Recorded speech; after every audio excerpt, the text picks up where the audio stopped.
Bonjour. Ah mais non, mais il y a quand même du monde. On pensait que tôt le matin, comme ça, il n'y aurait peut-être pas... Vous vous êtes quand même levé tôt, merci beaucoup, hein, si vous venez de loin. Alors, on se retrouve ici pour parler... vous verrez, il y aura 3 moments. Je vais m'asseoir.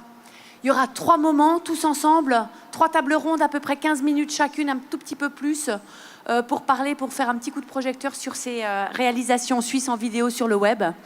Vous aurez l'occasion de découvrir Yann Marguet, Cyril Jaunin et Nathan Sorer qui vont vous présenter le clip sur le musée du harcèlement de rue de Lausanne. La troupe de BIP, la nouvelle web-série qui sera diffusée en novembre sur rts.ch. Ce sera une série de 8 x 3 minutes, mais on commence maintenant avec Alerte Bleue, avec Bernard Genier, Dire Caroline et le Grand JD. Bonjour. Salut. Bonjour. Bonjour. Bernard, il me dit salut parce qu'on est d'une autre génération, les gars. Ouais. On est vraiment désolés, mais c'est comme ça.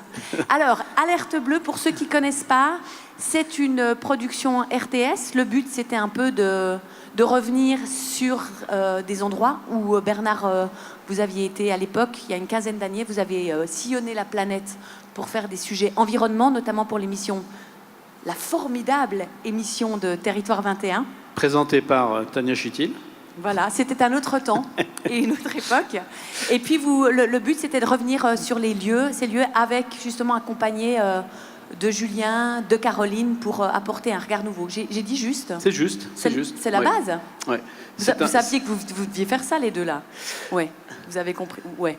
Alors, ce que je vous propose d'abord, c'est de regarder le teaser d'Alerte Bleue pour que vous sachiez de quoi on parle. Et puis, on se retrouve tout de suite après.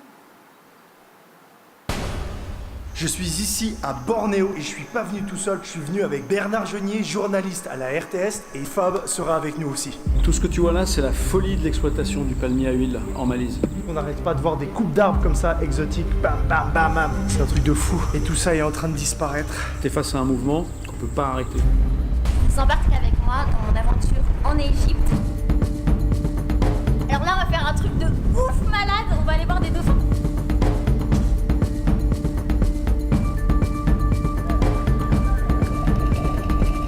Là, t'as vraiment les effets du tourisme sous-marin de masse. Aujourd'hui, je suis sur l'île de Banks. C'est une île arctique au nord du Canada. Toute la plage, en fait, est en train de s'écrouler. C'est en train de fondre et tout s'écrase comme ça. Ça fait seulement 5-6 ans que ça arrive, que la glace disparaît entièrement, c'est incroyable. Aujourd'hui, je vais vous raconter l'histoire du fleuve Salween qui sert de frontière entre la Thaïlande et la Birmanie. Il y a un petit bateau qui nous attend avec des hommes en armes. Je découvre tout pour la première fois. En fait, je me la pète en disant que je suis une sportive. Ça n'a juste rien à voir avec ça. C'est une zone noire, c'est une zone interdite. On est coupé du monde, quoi.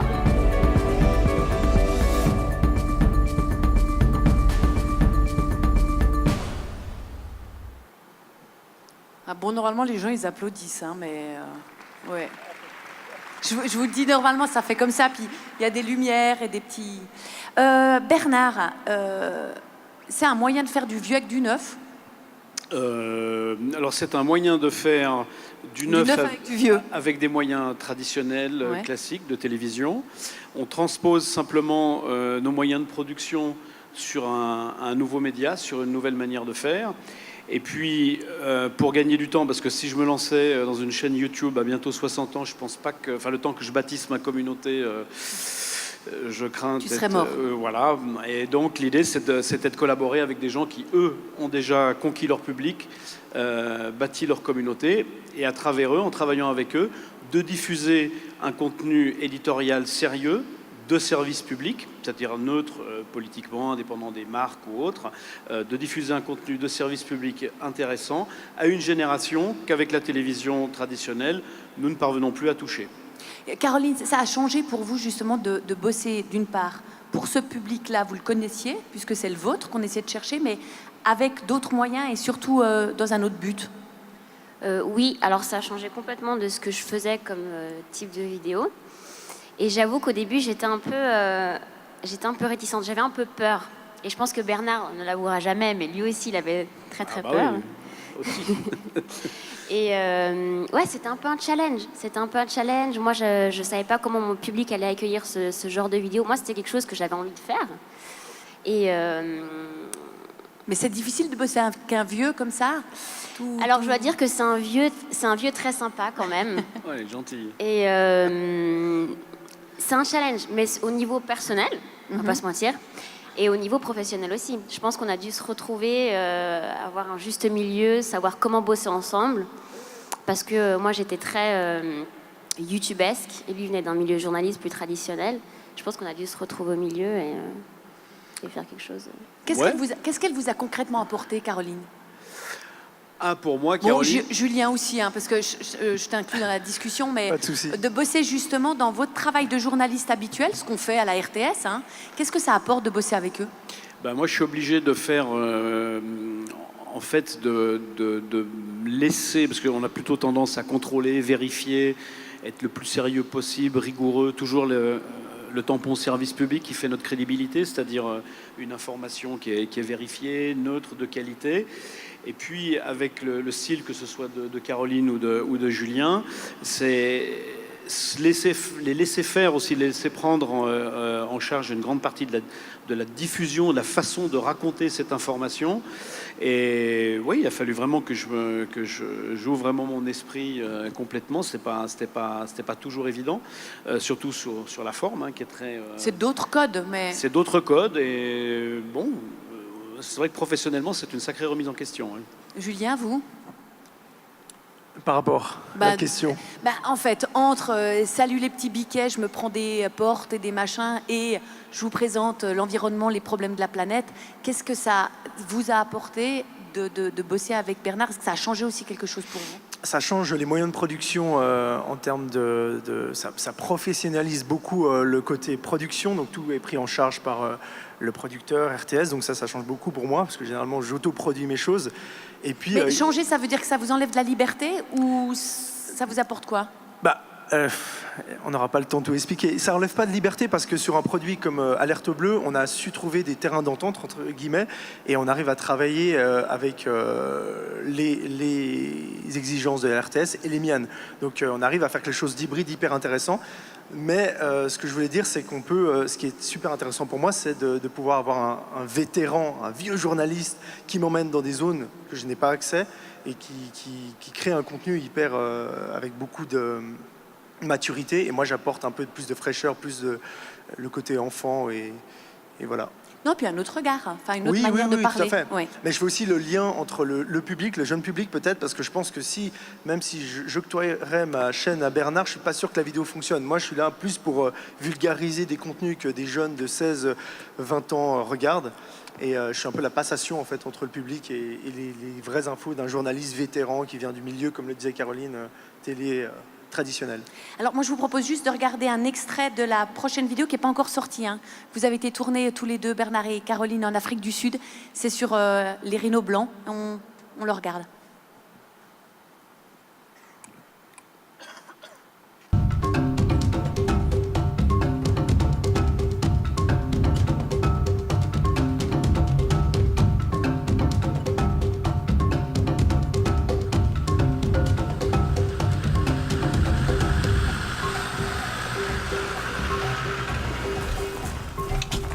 Ensuite, on a rejoint Léonie, qui est une vétérinaire spécialisée dans les rhinos. Elle nous a amenés sur un site pour voir quelque chose d'assez tragique, la carcasse d'un rhinocéros. Moi, je m'attendais à voir un corps en entier, donc la carcasse d'un corps d'un rhinocéros. Un rhinocéros, c'est gros. Et en fait, quand on est arrivé sur place, on a vu qu'il restait plus que le crâne. Donc un animal de 3 tonnes, une semaine, il en reste ça, t'imagines? Les parties du corps ont déjà été dispersées partout Par les animaux. par la bolivienne. Il n'y a plus rien It du also tout. doesn't help because during the autopsy, we cut pieces out of the body because we want to find the bullet or the bullet shells. And did you find the bullet entry? Yeah, usually it's with three Okay. shots. When you know It's done. it's done, yeah. C'est quand même fou de se dire que le rhino, c'est le deuxième mammifère terrestre le plus grand. Son seul prédateur, c'est l'être humain. Pourquoi? Pour sa corne Et une corne de rhinocéros, ça coûte très très cher, plus que de l'or. On fait de la poudre avec de la corne de rhinocéros, on en fait des médicaments et on va les vendre surtout en Asie. Mais scientifiquement, ça fait absolument rien. La corne de rhinocéros, c'est comme un ongle. Donc c'est comme si, limite, on me tuait pour récupérer mes ongles et dire que ces ongles guérissaient du cancer.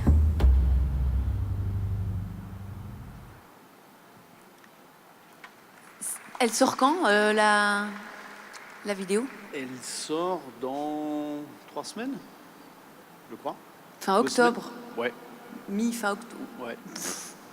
Elle sort quand elle sort, hein. C'est le web, on fait Ouais. ce qu'on veut sur C'est ça, Internet, il n'y bah a oui, pas de règles. Ah, mais vous devez pas annoncer vos programmes, c'est pas 19h45 Non. sur RTS1 ou RTS2. Non. Non, c'est- Caroline, qu'est-ce que ça... Est-ce que l'expérience, il y a eu l'Égypte, il y a eu la Thaïlande et la Birmanie, et là l'Afrique du Sud, est-ce que ça a une influence sur les prochaines vidéos que vous allez faire, qui sont peut-être pas forcément des alertes bleues, mais sur votre travail de tous les jours? Ah oui, complètement. Mais déjà, là, je vois une évolution entre les trois, entre l'Égypte, la Birmanie et maintenant l'Afrique. Je suis de plus en plus à l'aise et j'avoue que maintenant, c'est très difficile de faire autre chose, en fait. On s'y fait, hein, à Ouais. transmettre du contenu et du... Ouais. Ouais. Et le fait, parce qu'on l'entend, hein, par rapport au code habituel, puisqu'on se dit que les codes changent par rapport à la RTS, parce qu'on se dit simplement, il y a des belles images, c'est bien filmé, c'est Fabien Wolfschlag qui filme, vous amenez le côté je me filme et je te parle, mais il y a aussi tout le travail sur le commentaire, qui n'est pas un commentaire du tout fait en cabine. Par exemple, sur les rhinos, on aurait eu quelque chose de beaucoup plus posé, avec une voix comme ça qui parle. Et là, en fait, c'est vraiment vous qui parlez. C'est ça qui fait que ça touche plus les jeunes. C'est ça, ces codes-là qu'on essaie de changer, Bernard?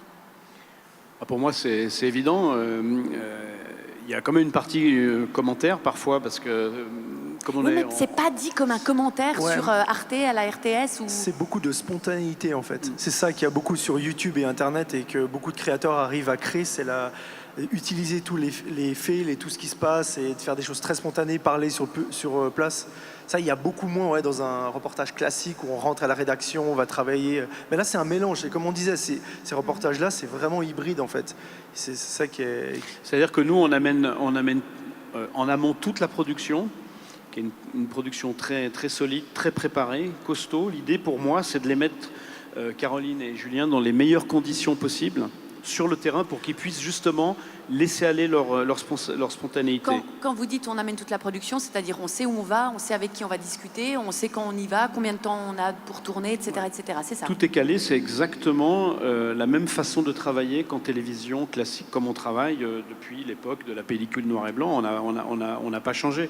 Il y a un très très gros travail de bétonnage en amont, et après ils sont mis en situation le mieux qu'on puisse faire. On est quand même dans des environnements, on tire un petit peu l'élastique de notre petite RTS, disons, en les amenant en mer, en les amenant au milieu de la forêt. Voilà, moi, je fais le maximum de ce que je sais faire après 30 ans d'expérience pour les mettre vraiment dans les meilleures conditions possibles pour qu'ils puissent découvrir une situation et l'exprimer avec leur code que je ne connais pas. Et vous vous sentez de faire la même chose sans Bernard, Julien? En fait, je le fais un petit peu différemment, mais j'avais d'ailleurs accompagné, c'est un peu la genèse de tout ça, accompagné Bernard Joigny en Irak, parce qu'il s'y rendait pour un documentaire. Et c'est là où je me suis rendu compte en faisant cette vidéo, un reportage en Irak, que en fait, on pouvait faire du contenu très sérieux. Donc oui, je le fais à côté. J'ai fait aussi quelque chose à Fukushima, dans les zones radioactives, qui n'est pas du journalisme, plus de l'urbex, etc. Mais comme je vieillis, je commençais déjà à me tirer sur du contenu très sérieux. Ouais. Et vous, Caroline? Partir comme ça, parce que là, vous avez sillonné, excusez-moi, mais vous avez sillonné la planète, Birmanie, Afrique du Sud et tout, ça donne envie de repartir, même sans Bernard ou pas? Ou d'appliquer ça ici? Oui, je pense pas. De toute façon, Bernard, il va pas durer encore très longtemps. Mais le pauvre, ce qu'il reçoit aujourd'hui. Mais c'est parce qu'on l'aime. Donc un jour, oui, j'aimerais bien. Après, maintenant, aujourd'hui, non, parce que déjà, j'ai l'impression de ne pas être encore légitime, déjà. Moi, j'apprends encore toutes ces choses-là, je les connais pas. Bernard m'apprend plus ou moins tout au niveau des informations, etc. Après, les rhinocéros, les éléphants, ça m'intéressait déjà avant, je savais déjà beaucoup de choses avant. Pas la Birmanie, pas l'Égypte. Mais non, pour l'instant, je ne m'imagine pas encore. Un jour, oui, j'espère. Vous êtes apprenti. Mais Oui. ouais. Juste encore une dernière chose avant de se quitter, parce que j'ai l'œil sur la montre, il est 15, il ne nous reste plus beaucoup de temps. Alerte bleue, ça continue. Alerte bleue, ça continue. Alerte bleue, pour nous, c'est un succès phénoménal. Alerte bleue, c'est plus de 4 millions de vues sur YouTube. C'est quelque chose qu'on n'attendait pas du tout. Donc, bien évidemment, en tout cas, c'est avec grand plaisir que moi, je continue et que la chaîne continue, oui. Vous allez aller où? Ah bah ça, on va pas vous le dire quand même. Oh, pourquoi? C'est secret, ça. Mais non. Non, Mais ça dis rien. continue en 2019. Ça continue en 2019, oui. Eh bien, alors, on se réjouit. Et il y a même Merci. on part dans 2 semaines, on continue les Alors ça, tournages. on peut le dire, oui. Oh, bah, ça, on oui, peut oui. dire, alors, Oui, vas-y, alors on oui. peut dire qu'on va aux États-Unis sur les déchets nucléaires, on peut dire qu'on va s'attaquer au sort du requin qui est massacré sur tous les océans, 100 millions de requins tués par an, et on va sans doute aller au Brésil pour parler de déforestation, soja, voilà. Donc voilà, toujours sur le thème de l'environnement. Et Toujours. merci beaucoup à Merci vous trois. à toi. Et puis, Merci. on se réjouit de découvrir les rhinos bientôt. Et puis tout le reste aussi sur vos chaînes. Et évidemment sur rts.ch. Ben oui, Hein, c'est pas mal. c'est Et puis bien. sur la chaîne YouTube. Merci, vous pouvez les applaudir. Merci beaucoup. merci.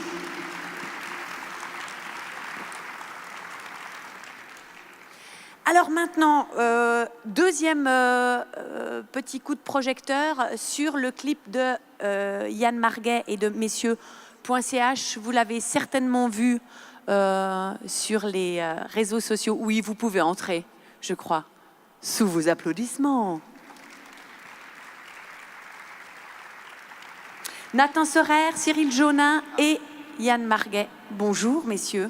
Bonjour. Alors, Yann Marguet, vous êtes comédien et scénariste du clip du musée du harcèlement de rue. D'accord? Oui. Ensuite, Nathan Sorer, vous êtes le producteur et Cyril Jonin, le réalisateur. Voilà. Oui. Comme ça, on sait qui fait quoi dans cette histoire. On a combien de vues le clip du musée de la main? Du musée de harcèlement? J'ai pas trop suivi, moi. On a plus d'1 million. Ah Je ouais sais plus si Non, c'est- vu cumulé. C'est bien, ça. Ouais, Vu cumulé. cumulé. C'est vrai que c'est sur Facebook que ça a beaucoup pris. Je crois qu'on est aux alentours de 700 000.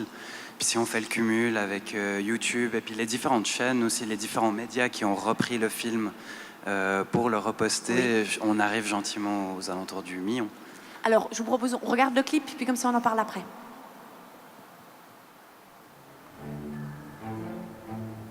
Par l'artiste suédoise Magda Svensson. Le comportement primitif du harcèlement de rue peut prendre diverses formes, avec la main aux fesses, grand classique, la caresse dans les cheveux non sollicités, l'insulte, etc. Toutes ces choses, au fond, qui rappellent ce type de harcèlement d'époque qui est exercé sur la voie publique à l'encontre le plus souvent des femmes.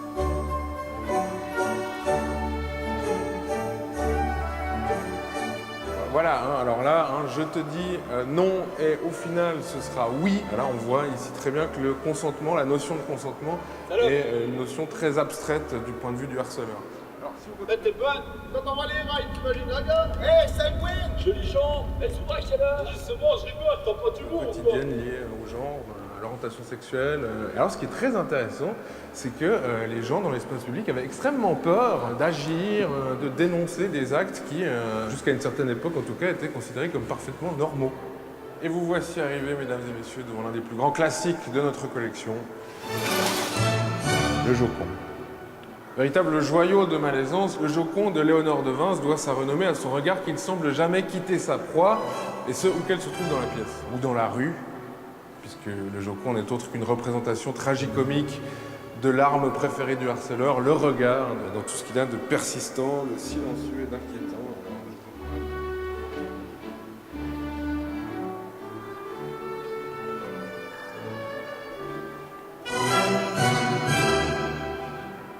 Hé, mademoiselle! Mademoiselle! Hé! Oh! Oh, viens là! Oh! Hé!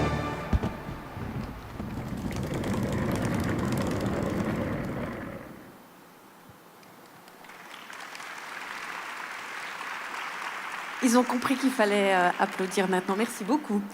Qui c'est qui a eu cette idée? Alors ça s'est passé en 2 temps. C'est la ville de Lausanne qui est venue me chercher pour faire quelque chose sur cette thématique.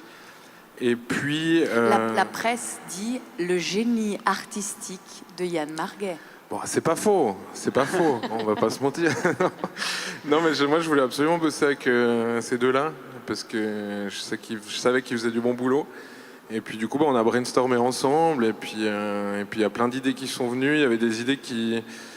En fait, le vrai challenge, c'était de réussir à trouver un concept qui personnifiait pas trop le harceleur, donc qui permettait d'en faire ce problème un peu sociétal, un peu vague, comme ça.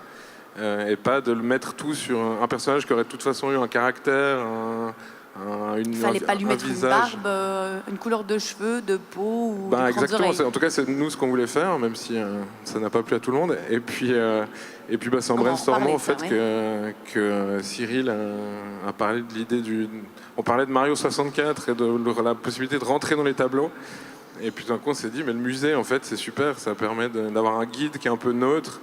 Et puis de fil en aiguille, on a vraiment hyper vite toutes les idées d'œuvres et de pièces dans le musée, quoi. Et ça a été repris par la presse internationale, beaucoup sur les réseaux, ça a fait grand bruit. Vous, quand on fait un clip comme ça, qui marche véritablement, parce que derrière, il y a quand même une institution, donc c'est pas un clip de petit rigolo et qui fait en sorte que ça se passe, parce que regarde, c'est trop bien, vous n'avez même pas mis de chat dedans, ou truc qui fait qu'il y a beaucoup de clics, parce que vous auriez pu aussi mettre un petit chat. Bon, on a mis du harcèlement, donc... C'est vrai que ça fait du clic. Ça fait du clic aussi. Ouais, voilà. Donc vous êtes porté par la ville et par une institution. Qu'est-ce que ça change ensuite pour le reste? Du point de vue de l'agence, les résultats ensuite... c'est vrai que les médias en ont beaucoup parlé, ce qui a fait qu'il y a eu vraiment beaucoup d'écho, et puis le projet a été remarqué. Je crois que pour nous, en tant que jeune agence, vraiment, je crois que la moyenne d'âge chez Messieurs.ch, ça doit être autour de 24-25 ans. J'ai un peu l'impression que ça nous a mis dans la cour des grands, d'un côté, parce qu'on a commencé dans le web, tout notre marché est sur le web, les réseaux sociaux, on a fait beaucoup de reportages, de documentaires, on commençait un petit peu dans la pub. Mais d'être confronté à un sujet aussi important, complexe à traiter, et puis la manière dont ça s'est fait nous a permis un petit peu de nous placer sur la scène en fait des agences où au final on fait pas que du divertissement, mais on traite vraiment un sujet, et on a eu les moyens nécessaires et le temps nécessaire aussi pour bien le faire. Donc je crois que c'est ce qui nous a permis aujourd'hui de vraiment créer ce projet, et aujourd'hui vraiment les résultats concrets. C'est des agences de communication, des institutions politiques qui viennent nous voir pour traiter des sujets tout autant complexes, politisés ou pas. Mais on a reçu pas mal de demandes justement pour des sujets comme ça. Il faut avoir les idées de génie tout le temps et du talent artistique. Mais Yann Marguet, on compte sur vous. Combien pour le clip? Combien vous avez eu de temps pour travailler, pour réaliser? De temps? Ouais, et puis ça coûte combien ça? Et le coût? Ouais. Alors, le coût total de la campagne, c'est 50 000. Mais il y a aussi toute une campagne d'affichage. Il y avait un site web qui venait aussi avec. Et des flyers qui étaient disposés dans des endroits dans la ville. Et le temps... Quand c'est que ça a commencé? On a commencé à discuter de ça en novembre. Il y a eu plusieurs allers-retours. À un moment, ça a été aussi annulé, mais je crois que le gros du travail entre la décision de le faire et la réalisation, c'était quelque chose comme 6-7 mois, quelque chose comme ça. Je crois que ça a commencé en novembre, puis on a rendu les fichiers le 30 avril, je crois. Non, là, ça a été publié le 30 avril, pardon. Est-ce qu'il y a des gens qui vous demandent où il est ce musée? Oui, il y a des gens dans les commentaires qui se demandent qu'il faudrait aller le visiter, et c'est ce qu'on se dit, ça serait chouette d'en faire une expo, quoi. Oui, ce serait bien d'en faire une expo, mais c'est vrai que mais en même temps, ça a été, je pense, plus largement compris. Le concept que nous on voulait faire passer, c'était un peu cette idée un peu Black Mirror, comme ça, d'avoir un futur, une dystopie comme ça, où ce musée existe. Et on ne sait pas trop si c'est notre réalité, si c'est une autre, si c'est le futur, si c'est possible ou pas. Et c'est vrai que ça, j'ai vu que c'était quand même largement compris dans les commentaires et dans les références après qu'on nous a ressorti sur. J'étais hyper content que le message est passé comme ça aussi. Mais c'est vrai que si on avait pu, on avait vraiment cette idée de pousser la campagne encore plus loin et de faire des expositions éphémères, ce genre de choses. Mais bon, après, c'était aussi des questions de moyens et tout ça. Mais c'est vrai que c'est une idée. À la base, on a été mandaté juste pour faire une vidéo. Et en fait, l'idée a vraiment débloqué pas mal de moyens pour la ville de Lausanne. Et c'est ce qui nous a permis d'en faire vraiment une campagne 360 où on a une affiche qui annonce l'ouverture du musée. Ensuite, on a le flyer qui agit un peu comme une invitation. Le flyer, on avait même imaginé peut-être même mettre le plan du musée. Enfin, vraiment pousser la fiction un maximum pour créer tout cet univers, véritablement créer ce musée. Puis après, il y a 3000 déclinaisons possibles. Une fois qu'on a une idée, on a réfléchi à des statuts. Je n'arriverai pas à tous les citer encore, tous les exemples, mais même le scénario. Hein. Le scénario, on a fait je ne sais pas combien de versions différentes, avec plein de gags différents aussi, pour au final vraiment se concentrer. Yann pourra sûrement mieux le dire que moi, parce que c'est vraiment lui qui a écrit et puis qui a remis le projet en question plusieurs fois. Mais pour au final vraiment rester sur un script très sobre qui allait vraiment droit au but, avec le moins d'artifice possible.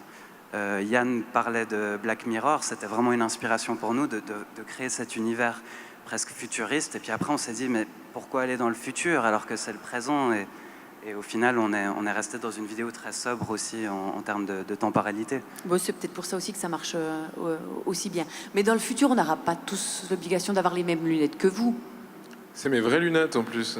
Mais non. Ouais, c'était pour changer. Du coup, j'ai enlevé mes lentilles. J'ai mis ces gros verres qui sont... Je suis à -8, si ça peut vous intéresser. Ah ouais, mais avec des verres amincis. À -8, avec des grosses lunettes, ça donne ce résultat. Ouais. C'était quoi les critiques? Qu'est-ce qu'on vous a reproché? On a eu la chance d'aller jusque chez Ardisson et d'entendre Franz-Olivier Gisbert qui, à la fin de l'extrait, dit « Nul ! C'est nul !» Du coup, j'ai écouté, puis c'est la critique qui venait le plus souvent, c'était qu'on parlait pas aux vrais harceleurs, sous-entendu que c'était une vidéo qui s'adressait à l'éternel microcosme Bobo Gaucho qu'on nous reproche souvent. Et puis comme c'était la critique qui revenait le plus souvent, j'ai un peu retourné l'idée dans ma tête. Puis un jour, il m'a semblé trouver un contre-argument qui était assez lourd. C'est quand quelqu'un nous dit vous vous adressez pas au bon public, j'ai toujours envie de leur dire mais vous adressez pas au harceleur. Hein. J'ai envie de leur dire mais c'est qui le harceleur? Et puis là, on sent que la personne se rend compte du piège et qu'elle a envie de dire c'est les dealers et les noirs. Et elle peut pas, parce qu'elle peut pas aller jusqu'au bout de son raisonnement. Mais c'est vrai que c'est marrant de voir que souvent, ce qu'on nous a reproché, c'est de traiter le sujet dans sa globalité, et en tant que problème sociétal qui se passe chez toutes les femmes et tous les hommes. Et puis, il y a beaucoup de gens qui avaient l'air d'avoir envie qu'on parle d'une population spécifique. Qu'on pointe le doigt sur quelqu'un. Et je pense que c'est vraiment faux, en fait, parce que c'est un problème qui est là un peu partout. Et je pense que même si on n'a pas touché ces personnes auxquelles ces gens pensent quand ils nous disent que c'était pas terrible, je pense qu'on a ratissé assez large pour même, dans les cercles bobos, essayer de faire réfléchir des gens, parce que le harcèlement, il n'est pas du tout le harcèlement de rue, il n'est pas du tout que sur une population précise, je pense.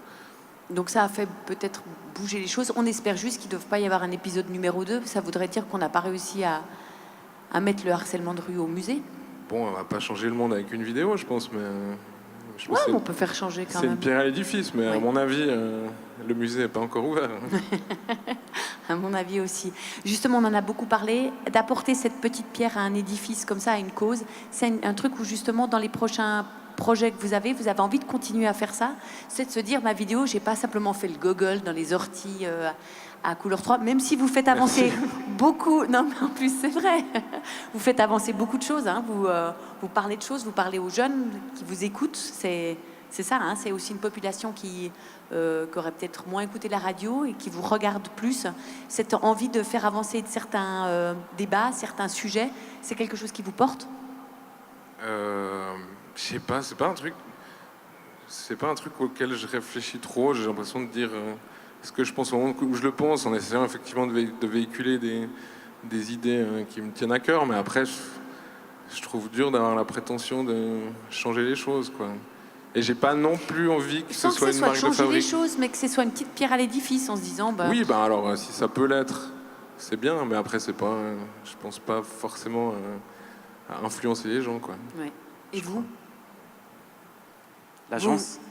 Ouais, parce que malgré tout, quand on fait de la pub, est-ce on se dit j'aime mieux faire de la pub pour ça que de la pub pour une bagnole? Vous grillez pas, hein. Si Non, jamais il quelqu'un a faut envie qu'on de faire fasse une pub attention. avec une bagnole avec vous, dites que c'est super. Oui, on a beaucoup envie de travailler pour le salon de l'auto notamment. Oui. Non. Non, c'est clair que on choisit quand même un petit peu l'énergie qu'on va mettre dans nos mandats un petit peu inconsciemment, je pense. Et je pense que pour Yann, c'était pareil, et c'est pas pour rien qu'il a décidé de s'entourer avec d'autres personnes pour faire en sorte que ce projet aille aussi loin. Et nous, c'est pareil. Quand maintenant on reçoit des concours pour participer à des campagnes de communication politique, forcément que là, on doit déjà réfléchir à... Si vous voulez bosser avec si on veut eux. bosser sur cette campagne, avec quelle personne, et si c'est vraiment une cause qui nous tient à cœur, c'est clair. Donc il y a beaucoup de discussions. Donc maintenant, vous pouvez vous payer le luxe de faire ça. Mais avant aussi, ou pas? Oui, avant aussi. La vidéo en général, et surtout sur le web, c'est ce que je dis à chaque fois, c'est qu'aujourd'hui, on pourrait toquer à n'importe quelle porte d'entreprise, qu'il y aurait du travail dans la vidéo, tout le monde a son site internet, ses réseaux sociaux. Donc aujourd'hui, du travail, il y en a assez. Nous, on fait aucun démarchage. Les mandats viennent vers nous et on peut se permettre de choisir aussi à cause de ça, ouais. Eh ben, merci beaucoup. C'est quoi le prochain objectif pour vous, Yann? Puisque petit spectacle. Je peux pas en parler. Oh, on dirait Bernard Genier. Non, mais ça viendra, c'est le prochain projet, ouais. Bon, alors on en parlera en temps voulu. Merci beaucoup, messieurs. Merci à vous. Et puis, Merci. bonne suite. Merci beaucoup. Voilà. On continue le round de la table ronde. C'est la troisième partie qui va commencer avec cette fois-ci une réalisation. C'est une web-série. Elle s'appelle Bip. C'est 8 fois 3 minutes qui va être diffusée. Là, je donne toutes les infos en novembre sur rts.ch. Bonjour. Bonjour. Bonjour. Alors voilà, vous avez ici l'équipe. Alors je commence par les filles parce que voilà, c'est comme ça. Marie Fontana, vous êtes comédienne? Oui, c'est voilà, ça. vous êtes, on va dire, l'héroïne de Bip. Ensuite, Vincent, à ma droite, Vincent Bossel, vous êtes le réalisateur. Éric Bouduban, vous êtes le producteur de Bip qui va bientôt sortir. Et avant de dire quoi que ce soit, on regarde le trailer. Avec plaisir. Bonjour. Bonjour. Bonjour. Mademoiselle. Être caissière, c'est scanner des aliments. Moi, je préfère scanner les clients. Parfois, j'aimerais être juste mère ou juste célibataire.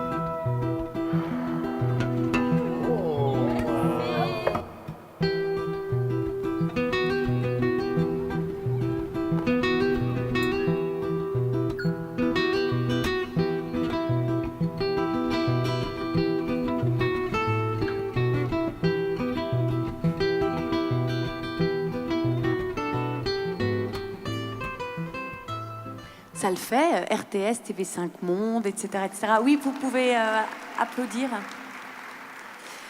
Alors en gros, ben voilà, c'est l'histoire de Marie, et puis elle est caissière, elle voit passer des gens devant elle, et puis elle s'imagine, en fonction des produits qu'ils achètent, leur vie. Vous avez beaucoup d'imagination, Marie. Oui. C'est ça qu'on vous a donné, hein, c'est que voilà, à chaque épisode, un client et la vie qui va avec. Voilà, ça a commencé comment, votre projet? Alors, l'idée, c'est vous? Oui, j'ai développé cette idée de mon côté et je l'ai proposée du coup à Imajack. Imajack, donc, c'est la boîte de production d'Eric et son équipe. Et en fait, c'est c'était une structure qui était idéale pour accueillir un projet comme BIP. C'est très web, mais en même temps, il y a des ambitions cinématographiques derrière.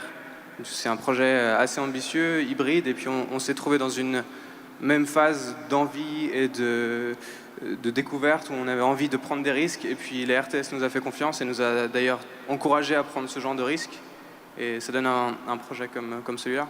C'était la première fois, Eric, que vous travailliez avec justement un média de service public, on va dire, un plus gros média, un plus gros diffuseur? Oui, sur un projet fiction, c'était clairement la première fois.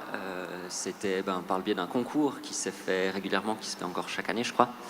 Et c'est vrai que Vincent est venu un petit peu toquer à la porte avec un projet en disant genre bon les gars, je sais, j'ai pas fait l'école, je viens un petit peu de nulle part.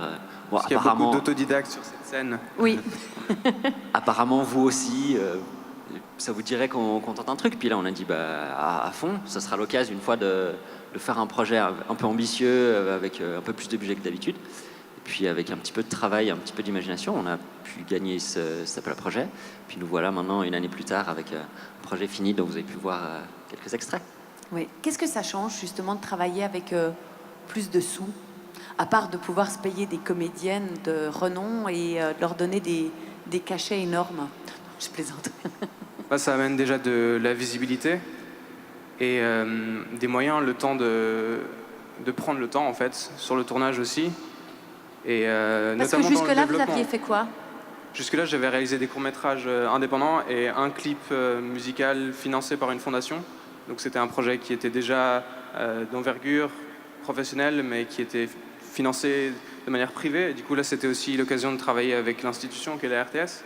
Et c'est un environnement de travail qui est très intéressant parce qu'en ce moment, j'ai l'impression qu'il y a beaucoup d'énergie, ça pousse pour la fiction. On a entendu cette envie de travailler avec des jeunes aussi et d'atteindre un public plus jeune. Je pense que ça tape dans le mille, du coup. Là, pour l'instant, vous êtes pile dans la cible. Hein. Ça, je peux vous dire, au niveau de la RTS, ils ont envie de mettre de l'argent dans la fiction, avec des jeunes, pour les jeunes.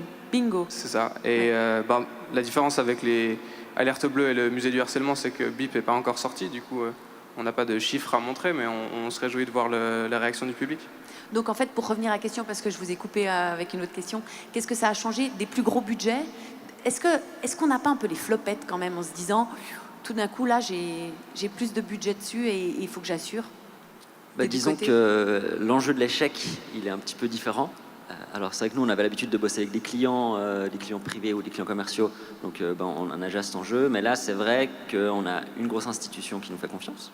Et puis, mine de rien, on a aussi toute une équipe qu'on rassemble autour du projet, qui eux aussi finalement font des sacrifices pour que ce projet il aille au niveau de nos ambitions. Puis à un moment donné, on doit assurer derrière. Alors c'est vrai qu'une fois qu'on avait fini le tournage, que tout s'était bien passé, on s'est un peu regardé dans le blanc des yeux avec Vincent. On s'est dit genre il va falloir se mettre au boulot. Et puis on espère que ça va marcher. Oui, c'est la difficulté aussi quand on te dit oui, c'est qu'il faut assurer derrière, mais c'est une peur et une pression qui est extrêmement positive. Et si on n'a pas ce goût-là du risque et cette envie de se dépasser, de toujours gravir des montagnes plus grandes, je ne crois pas qu'il faut rester dans ce milieu. Donc, non, ça ne va pas marcher, oui. Du coup, non, c'était génial d'avoir cette nouvelle de la part de Patrick, le responsable fiction de la RTS. Et puis, c'est une année de nos vies. Et ça touche au but, là. Et puis Marie, donc on vous avait vu dans une grosse production de la RTS, donc c'était Station Horizon. Non, mais qui était une plus grosse production. Oui. Voilà. Avec rien que le fait que les épisodes soient plus longs. Netflix. Voilà. Oui, bien sûr. Voilà. C'est passé sur Netflix, s'il vous plaît. Voilà, exactement. Ça le fait. Donc Station Horizon, une série produite par la RTS il y a quoi, 2 ans, hein, je crois à peu près, 3 Plutôt 3, ouais. Peut-être 3 Ouais. Et là, vous arrivez dans une web-série. Ça change quoi? Rien? Alors, ça change que j'ai moins de jours de tournage parce qu'il y a moins de matière. Mais par contre, et que l'équipe est un peu plus réduite. Mais par contre, niveau professionnalisme, ça change rien. Puis au niveau du travail, c'est rentrer dans un rôle, c'est rencontrer une équipe, c'est être dans le travail. Et moi, j'étais vraiment impressionnée justement de l'équipe de BIP. Est-ce que porter un projet comme ça où justement il y a des novices à côté, c'est une petite équipe qui tout d'un coup arrive à faire quelque chose et tout, c'est enthousiasmant, on a presque plus envie de prendre ça sur le dos et d'aller le porter un peu plus loin? C'est très enthousiasmant, oui. Oui, c'est ça. Ouais. Quand on dit on avait des moyens professionnels, ça a changé quoi par rapport à votre travail habituel, vous? Puisqu'elle dit que c'était comme si on tourne une série de 10 x 52.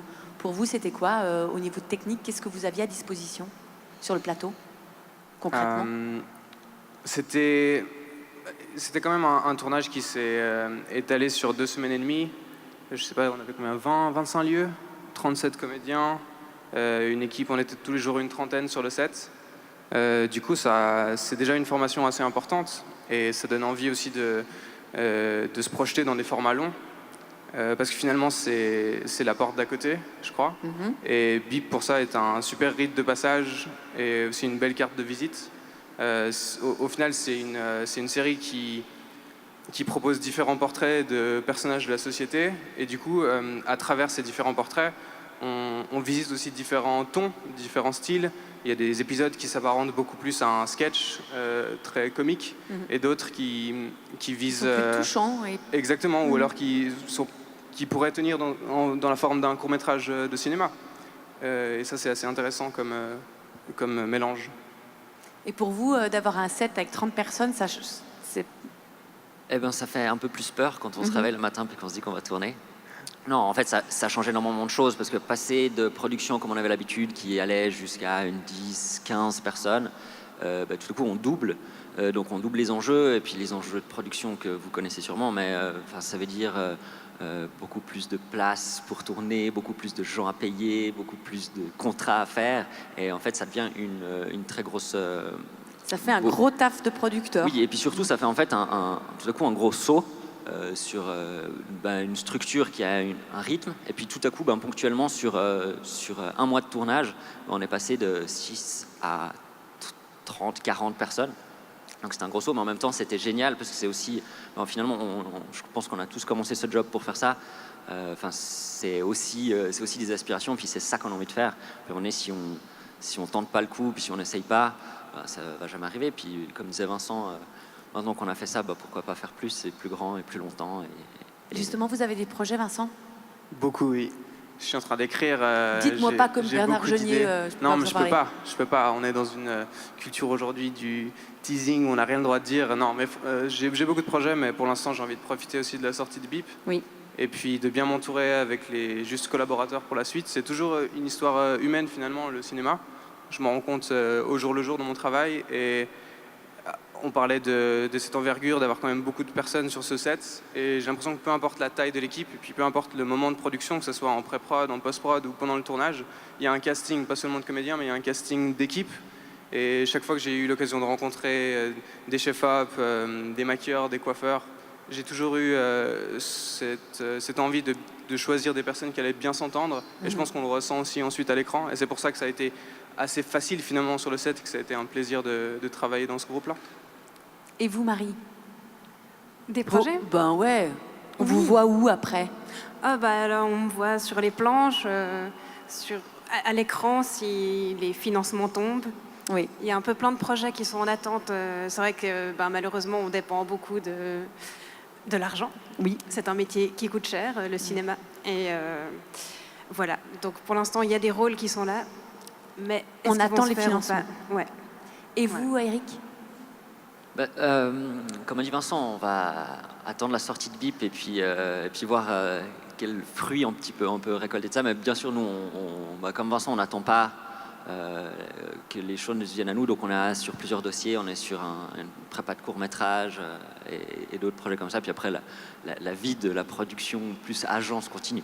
Vu que le concours de la RTS continue, c'est-à-dire quasiment chaque année, il y a des appels à projets en disant voilà, créer, etc. Est-ce que vous allez recréer pour la RTS quelque chose, un autre court-métrage ou pour l'instant, il y a plus d'appels à projets pour des courts que des longs? Oui, comme je le disais tout à l'heure, c'est d'ailleurs Patrick qui nous en parlait en accompagnant le projet. C'est Patrick Suner. Patrick Suner, le responsable fiction de la RTS. Depuis cette année, je crois, il y a 3 appels à projets pour des séries de long format. Du coup, dès que ce sera le moment avec les bonnes personnes, c'est clair il y a une relation qui est intéressante à développer entre la RTS et puis, je crois, leur désir de travailler avec des jeunes auteurs. Donc oui, clairement. Donc oui, vous repartez. Vous aussi, Eric, avec... Une fois que vous avez trouvé ce producteur, vous restez avec lui, non? On verra. Pour l'instant, on travaille sur la sortie de VIP et puis... Inch'Allah. Inch'Allah, voilà. Et vous, Eric? Mais ça a été vraiment une super aventure BIP, ça c'est clair. Ben nous, on attend Netflix, hein, donc si jamais ils sont par là, vous pouvez venir toquer à notre porte. Je vois ça aussi, et puis on a plein d'idées, plein de projets, donc si jamais, venez nous demander. Il y a aussi Canal, hein? Oui, Canal. Est-ce qu'ils sont là, les gens de Canal? C'est très bien la RTS, c'est très très bien. Moi, Merci j'aime beaucoup beaucoup, oui, merci pour le service cet public. environnement de travail. Merci au service public. Voilà, voilà. Vous vous faites bien voir, vous. Merci infiniment de nous avoir proposé votre vue. Et puis on se réjouit. Bon, moi je triche un peu parce que je les ai vus, j'ai eu le droit de les voir puisque je pouvais comme ça en parler. Donc je me réjouis que tous les autres puissent voir BIP. C'est sympa. C'est frais, on a envie de cliquer, je vous promets, sur le prochain épisode. On a envie de vous suivre, Marie, on a vraiment envie de vous suivre. Et puis, ça fait peut-être aussi le développement de quelque chose de plus long, parce que les épisodes, ils sont un petit peu courts. On aurait bien envie d'en reprendre un petit peu plus. C'est parfait comme réaction. Voilà. Merci beaucoup. Merci à vous pour cette table ronde. Et puis, bonne continuation ici au Royaume des Pros. Et puis, à bientôt. Au revoir.